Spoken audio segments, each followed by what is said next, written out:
প্রাকৃতিক দুর্যোগ ও বর্তমান পরিস্থিতিতে দেশের উন্নয়নে এনজিওদের ভূমিকা শীর্ষক মতবিনিময় সভা অনুষ্ঠিত।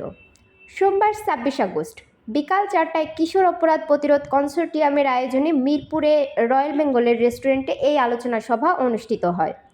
কিশোর অপরাধ প্রতিরোধ কনসোর্টিয়ামের চেয়ারম্যান আবদুল্লাহ আল নোমানের সভাপতিত্বে কো-চেয়ারম্যান আসম আমানুল হক তাইমুরের সঞ্চালনায় প্রধান অতিথি হিসাবে বক্তব্য রাখেন বাংলাদেশ ইসলামী ছাত্র শিবিরের সাবেক কেন্দ্রীয় সভাপতি ও বাংলাদেশ জামায়াত ইসলামী ঢাকা মহানগর উত্তরের আমির মোহাম্মদ সেলিম উদ্দিন।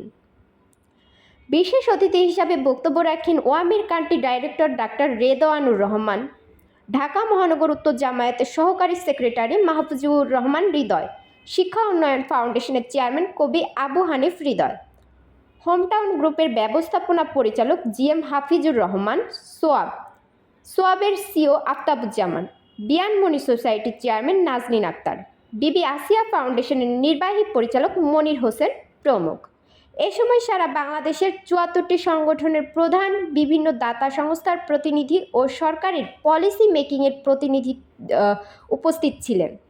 মতবিনিময় সভায় বক্তারা বলেন, এসিপি কনসোর্টিয়াম একটি অরাজনৈতিক সিভিল সোসাইটির প্ল্যাটফর্ম। বর্তমান সরকারের সাথে সহযোগিতা করে দেশের উন্নয়নে ভূমিকা রাখবে এই সংগঠন।